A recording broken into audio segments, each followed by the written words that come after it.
കുബേര നമ്മുടെ ധനുഷും നാഗാർജുനയും പ്രധാന കഥാപാത്രത്തിൽ വരുന്ന കുബേര എന്ന് പറയുന്ന സിനിമയുടെ ഒഫീഷ്യൽ ട്രെയിലർ വന്നിട്ടുണ്ട്.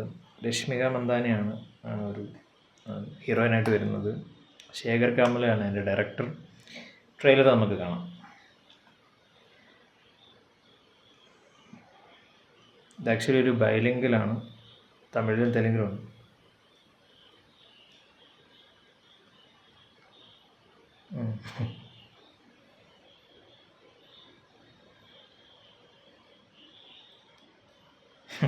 ഒരു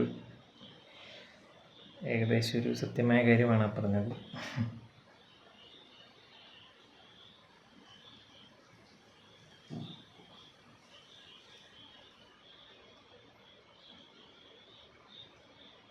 നാഗാർജുന, ദീപക്.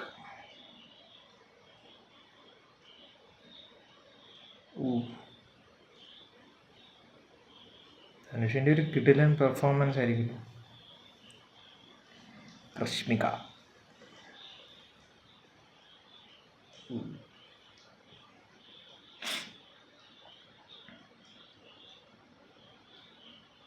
ഒരു ത്രില്ലർ സെറ്റപ്പ് ആണല്ലോ.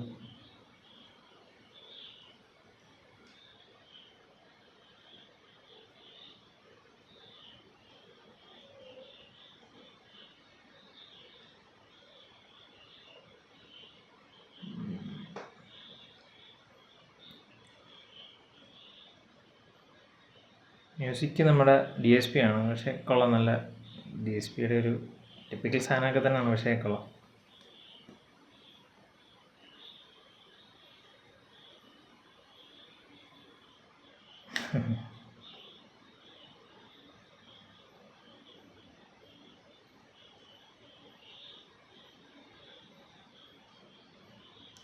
ഈ മ്യൂസിക് കിട്ടുക കൊള്ളാം.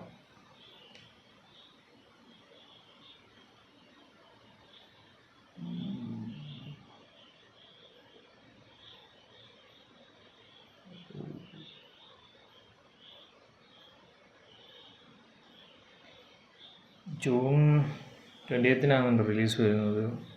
സാധാരണ ഇപ്പോൾ ശേഖർ കമല എന്ന് പറയുന്ന ഡയറക്ടറിനെ നമ്മൾ ഞാൻ ഫസ്റ്റ് പുള്ളിക്കാരൻ്റെ പടം കാണുന്ന ഹാപ്പി ഡേയ്സ് ആണ്. ഹാപ്പി ഡേയ്സ് പക്ഷേ അങ്ങനെ ഒരു സംവിധായകൻ്റെയൊക്കെ ഒരു ഇതിൽ നമ്മൾ കാണുന്നില്ല. പണ്ട് 90s കിഡ്സിന് അറിയാം ഹാപ്പി ഡേയ്സ് ഒക്കെ ഉണ്ടാക്കിയൊരു ഓളം. സോ അതിൻ്റെ ഡയറക്ടറാണ്. അത് കഴിഞ്ഞിട്ട് ഫിദ എന്ന് പറയുന്ന സിനിമയും കേരളത്തിലൊക്കെ ഭയങ്കര ഹിറ്റായിട്ടൊരു സിനിമയായിരുന്നു. അതും അദ്ദേഹത്തിൻ്റെ ഡയറക്ഷനാണ്. പിന്നെ ലാസ്റ്റ് അദ്ദേഹം ഡയറക്റ്റ് ചെയ്തത് താങ്ക് യു എന്ന് പറയുന്ന നാഗാർജുനയുടെ മകനാണ്, നാഗചൈതന്യ നായകനായിട്ടുള്ളൊരു പടമാണ്. പക്ഷേ അതിനുശേഷം കുറേ നാൾക്ക് ശേഷമാണെന്ന് തോന്നുന്നു അദ്ദേഹം ഒരു പടം ഡയറക്റ്റ് ചെയ്യുന്നത്. പക്ഷേ എനിക്ക് ടിപ്പിക്കൽ അദ്ദേഹത്തിൻ്റെ ഒരു സെറ്റപ്പ് പോലല്ല എനിക്ക് തോന്നിയത്. പക്ഷേ ഇതിനകത്ത് കുറച്ചൊരു ത്രില്ലർ സ്വഭാവം എല്ലാ സിനിമയിലും ഉണ്ട്, ഒരു ചെറിയൊരു ത്രില്ലർ സെറ്റപ്പ് ഉണ്ട്. പക്ഷേ എന്നാൽ പോലും ഇതൊരു പ്രോപ്പർ ഒരു ക്യാറ്റ് ആൻഡ് മൗസ് സെറ്റപ്പും ഒരു ത്രില്ലർ സ്വഭാവം ഉള്ളതായിട്ട് എനിക്ക് ഭയങ്കരമായിട്ട് തോന്നുന്നുണ്ട്. 2 പവർ ഹൗസുകളാണ്. ഓഫ് കോഴ്സ് ധനുഷിൻ്റെ കാര്യം ആദ്യം പറയണം. എനിക്ക് ഫേവറേറ്റായിട്ടുള്ള ഒരു തമിഴ് ആക്ടറാണ്. പെർഫോമൻസ് എന്ന് പറയുന്നത് ധനുഷിനെ സംബന്ധിച്ച് അദ്ദേഹം എന്താണെന്ന് അറിയില്ല, ഏത് ക്യാരക്ടറും പറ്റും. ഇപ്പോൾ ഒരു സ്കൂൾ കുട്ടിയായിട്ട് അഭിനയിക്കാൻ പറഞ്ഞാലും അഭിനയിക്കും. എന്നാൽ ഒരു 60 വയസ്സുള്ള 70 വയസ്സുള്ള ഒരാളായിട്ട് അഭിനയിക്കാൻ പറഞ്ഞാലും ഒരു ചെറിയൊരു മേക്കപ്പിൽ അദ്ദേഹം വന്നിട്ട് പെർഫോം ചെയ്യും. അത് നമുക്ക് ഒരു മോശം രീതിയിലല്ല ഞാൻ പറഞ്ഞത്. അദ്ദേഹത്തിനെ കൊണ്ട് എന്ത് റോളും ചെയ്യാൻ പറ്റും. ഓഫ് കോഴ്സ് നാഗാർജുനയാണ് ഓപ്പോസിറ്റ് വരുന്നത്. അദ്ദേഹത്തിൻ്റെയും അദ്ദേഹമൊക്കെ ഉണ്ടാക്കിയ ഒരു ഓറ എന്നൊക്കെ പറയുന്നത്, ഒരു സ്ക്രീൻ പ്രസൻസ് എന്നൊക്കെ പറയുന്നത് വേറെ ലെവലാണ്. പിന്നെന്താ പറയുക, നമ്മുടെ ഓഫ് കോഴ്സ് രശ്മിക മന്ദാന പുള്ളിക്കാരിയും ഇപ്പോൾ പുഷ്പ ഒരു സിനിമയിലൊക്കെ പുള്ളിക്കാരിക്ക് ഒരു പെർഫോമൻസ് ചെയ്യാനുള്ളൊരു സെറ്റപ്പ് ഉണ്ടായിരുന്നെന്ന് വെച്ചാൽ അങ്ങനത്തെ ഒരു വലിയൊരു ഒരു പടം അങ്ങനെ കൊടുത്തിട്ടുള്ളൊരു പടമല്ല. പക്ഷെ ഒരു പെർഫോമറാണ് രശ്മികയും. സോ പുള്ളിക്കാരിക്ക് ഒരു പെർഫോം ചെയ്യാനുള്ളൊരു പടമായിരിക്കുമെന്നൊരു ട്രെയിലറിനകത്തൊരു ചെറിയ സൂചന തരുന്നുണ്ട്. പിന്നെ നമ്മുടെ ഓഫ് കോഴ്സ് DSPയെ പറ്റി പറയണം. ഇതിൻ്റെ ഫസ്റ്റ് ടീസർ ഇറങ്ങിയ സമയത്ത് ടീസറായിട്ടല്ലായിരുന്നു അത് ഇറക്കി. മീൻസ് ഒരു മൊണ്ടാഷ് പോലെ ഒരു പാട്ടിനെ ബേസ് ചെയ്ത് പാട്ട് വഴി അത് നമ്മളിങ്ങനെ ഒരു വീഡിയോ കാണിക്കുന്ന പോലായിരുന്നു വന്നത്. സോ ഞാൻ ഇതിൻ്റെ ട്രെയിലർ വന്നപ്പോൾ ഞാൻ ഇനി അതിൻ്റെ കണ്ടിന്യൂഷൻ വല്ലതായിരിക്കുന്നു. പക്ഷേ ആ ഒരു സാധനം ഞാൻ സാധാരണ ഇതിൻ്റെ ഒരു ഡബ്ഡ് വേർഷൻസ് വരുമ്പോൾ, ഏത് ഭാഷയിൽ വന്നാലും ഒരു ഡബ്ഡ് വേർഷൻസ് വരുമ്പോൾ അങ്ങനൊരു എനിക്ക് തോന്നുന്നു DSPക്ക് ആ ഒരു പവറുണ്ട്. DSPയുടെ പാട്ടുകൾ എനിക്ക് ഡബ് ചെയ്താലും നല്ലൊരു ഇതിൽ കിട്ടുമെന്ന് തോന്നുന്നു. എനിക്ക് DSPയുടെ പാട്ടുകൾ കേട്ടുള്ളവർക്കറിയാം, ഡബ്ഡ് നമുക്ക് ഇഷ്ടപ്പെടുന്ന രീതിയിലാണ്. ഇതിൻ്റെ ഒറിജിനൽ വേർഷനും പോലെ തന്നെ മലയാളവും തമിഴും ഒക്കെ ഞാൻ കേട്ടായിരുന്നു. പക്ഷേ എല്ലാവരും നല്ല രസമുണ്ട്. ഒരു ട്രാൻസ് ഓഫ് കുബേര എന്ന് പറഞ്ഞിട്ടൊരു സാധനം ഇതിനു മുമ്പ് ടീസർ അങ്ങനെയാണ് ഇറക്കിയത്. പാട്ട് ബാക്ക്ഗ്രൗണ്ട് സ്കോർ ആയിക്കോട്ടെ, ഈ ഒരു മ്യൂസിക് ആയിക്കോട്ടെ.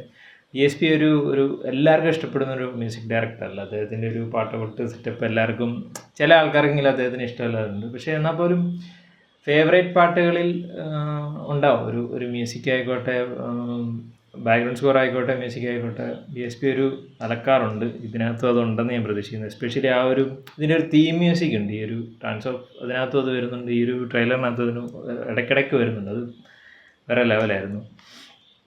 എന്നാലും ശേഖർ കമലയുടെ ഒരു സ്ഥിരം ടിപ്പിക്കൽ സെറ്റപ്പ് അല്ലാതെ ഇതിൻ്റെ ഒരു സിനോപ്സിസ് ഞാൻ അവിടെ വായിച്ചായിരുന്നു. പക്ഷെ അത് ഞാൻ പറയുന്നില്ല എന്താണെന്നുള്ളൊരു. സിനിമ കാണുന്ന ഒരാളെ സംബന്ധിച്ച് അതൊരു ഇതായിട്ട് വരാം. പക്ഷേ അതൊരു വേറെ ഐറ്റമാണ്. നമ്മുടെ ലക്കി ഭാസ്കറിൻ്റെയൊക്കെ ഒരു കുഞ്ഞു സാധനമാണ് ഇത്. ആക്ച്വലി കേരളത്തിൽ റിലീസ് ചെയ്യുന്നത് നമ്മുടെ DQ ആണ്.